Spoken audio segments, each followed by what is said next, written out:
Hanan, thank you so much for joining us. Always good to see you. That image that we saw of the Israeli police entering, but also being attacked with fireworks, and then, of course, what we saw afterwards, it is unverified footage. The BBC hasn't been able to verify it. It is on social media, though, of Israeli police beating those inside with the back of their rifles. Just dramatic stuff that we've seen in the last 24 hours. Certainly, it's very dramatic, but it's a pattern of behavior that Israel has been engaged in for years. But now it has been escalating, and it's become very clear to the rest of the world, not just that there is no freedom of worship, not just that there is no respect for holy sites of any religion, be it Muslim or Christian, but that Israel resorts to violence instantly against a captive Palestinian population whom Israel entirely controls.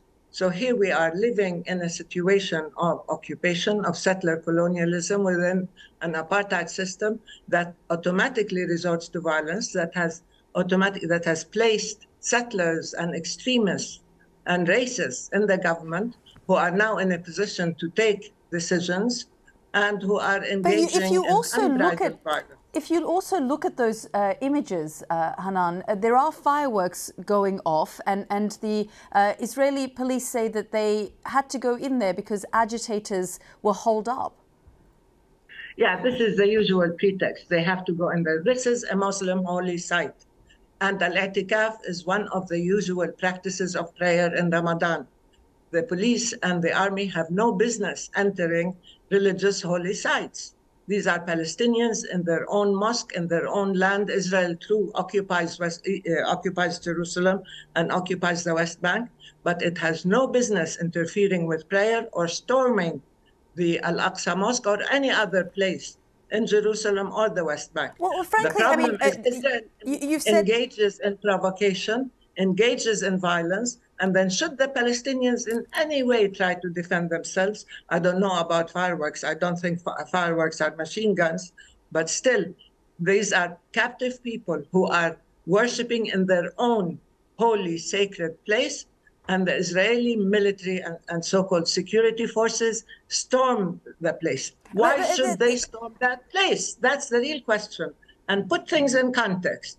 These are not equal sides, to use both sidism. I'm just going to interrupt because, I mean, and we have, as you say, seen this movie played out over and over again. But the other fact here is... I wish it were a movie, but it's reality. Yes, yeah. The Palestinian Authority essentially is crumbling. They have not been able to have some kind of united front to be able to speak to the other side, and I had a commentator on earlier who said increasingly we're seeing the Israeli government, a right-wing government, but on the Palestinian side, the Palestinian Authority is crumbling, it's weak, and it is unable to represent the Palestinian people. Of course it is weak. It has no power, no sovereign power, because it is under occupation as well. Israel treats it with utter contempt and disregard. Israel, in many ways, has robbed the Palestinian Authority of its credibility with its own people. I mean, a poll in March, only 19%... They are not able to protect their own people, but they are held responsible for the safety of the Israeli occupying army and of the war criminals who are settlers on our own land. But there was a poll... That's why there was, Palestinian Authority is crumbling. There was, Hanan, a poll in March where just 19% of Palestinian respondents said they were satisfied with the performance of President Abbas. And for the first time, a majority of Palestinians said that the dissolution or collapse of the Palestinian Authority would serve the interests of the Palestinian people. Well, I don't doubt these public opinion polls. We know, and I live here and I know what people think and feel, and there is a wide gap between the people and the leadership. The leadership has lost its credibility, as I said. I'm not disputing that. But what leadership can have credibility when it cannot deliver services to its people, when the national funds are being stolen by the Israelis and withheld, when the land is being stolen, when Palestinians are being killed every day, and the authority does nothing to protect them because it is held accountable. So what is going on within the leadership? Because there is accusations of of corruption, mismanagement, and the fact is that this is just, you say that they're weak because it's an occupation, but they're unable to represent their own people, and there is dissatisfaction. Yeah. No, and we do need elections, and we do need a new leadership, and we are capable of carrying out our own internal reforms and revitalizing our own democracy, and we've been calling for that. But I mean, if you want to talk about corruption, yeah, let's look at Trump, let's look at Netanyahu, let's look at everybody else. Well, I mean, I know, but let's not have whataboutism. I mean, in order to badmouth the leadership. I'm telling you, the Palestinian people as a whole have no trust in their leadership. I know, and we know why. But to try to divert... Tell us why.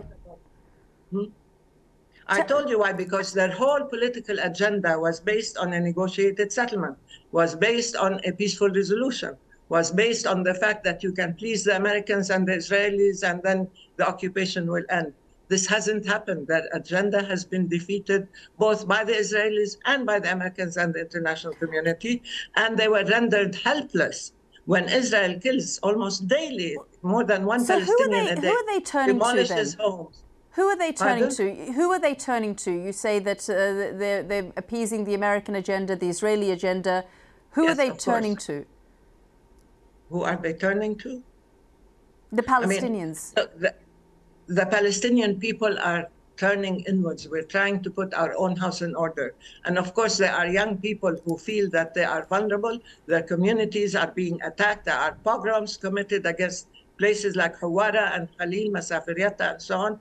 And so they are taking up arms to defend themselves. And we're seeing groups like the Lion's Den emerging as a result. Yes, exactly, because they don't want to be helpless victims. They're saying if nobody else will protect us, if we're not allowed to go to the international community, the ICC, the ICJ, if our leadership is attacked because it doesn't protect settlers and the occupation army, then we take matters into our own hands.